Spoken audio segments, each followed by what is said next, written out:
Ancaq öz qazandığınız pulları xərcləyirsiniz. Kimsə öləndən sonra onun qazandığını sil-süpür eləyəndə bəs başqaları sizə heç qınaq obyektinə çevirmir. Və ya başqası haqqında danışanda hər hansı bir cümlə sərf edilir kimsə. Başqa bir adama danışdı. İki nəfərin söhbətində bir digəri də qulaq misafiri olur. Heç onu tanımayan adam. Yəni onlar bilirlər kimin hardan nəyi yığdığını, nəyi saxladığını, nəyi hara qoyduğunu, nəyi necə səpələdiyini, bölüşdürdüyünü, nəyi necə dəyərləndirdiyini. Fakt yad bir adamdır, amma bilir ki, kim yaşamı üçün nəyi xərcləyir, hansı resursdan istifadə edir və niyə o resurs onun sayılır.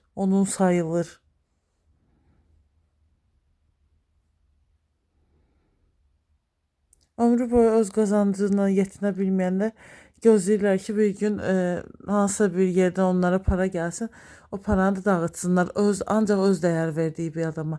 Başqasını bir sığıntı kimi kənara qoysunlar, yalandan desinlər, yo, ona dair fikirlərim var, onu ora göndərəcəm, bunu bura göndərəcəm. Onun hələ əsirliyi bitməyib ki, sən onu harasa göndərəsən. Bir də ki, sən söz ixtiyarın, söz haqqın yoxdur axı. Öz övladın üzərində söz haqqı yoxdur. Sən öz həyatının iplərini çoxdan vermisən kiminsə əlinə və o da hamını çəkib çevirir. Mən ailəliyəm, mən evliyəm, mən evimi çevirirəm, sonra da qızımın evini çəkib çevirirəm. Evdə filan kəslər var, onu bunu göndərirəm, dağıdıram ora bura, yenə də yəni səndə söz haqqı yoxdur ki, söz haqqı başqa bir adamın əlindədir. Sən nəyi kim hara göndərə bilərsən, saxlaya bilərsən, uzaqlaşdıra bilərsən.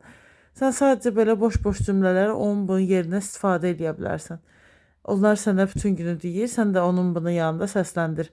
6 ildən, 16 ildən bir gördüklərinin yanında. Amma belə hamı bilir ki, sənin evində söz haqqı kimə aiddir. Öz həyatının açarını təslim eləmisən çoxdan ona və sən doğmaca öz övladın, hansı ki, çox erkən yaşlarında bu və ya digər səbəbdən sənin yanında qalıb, onun da həyatı ona təslim olunub. Onun kimin ki doğma övladıdır, o adam ondan bu və ya digər səbəbdən vaz keçib və nəticə etibarilə də onun həyatı sizin kimilərin əlinə qalıb və o da öz xəyallarını ertələyir. Yaşamaq istədiyi şeyləri ertələyir. Niyə? Çünki vaxtilə sən belə bir axmaq qərar vermisən və də belə hamı yaşayır.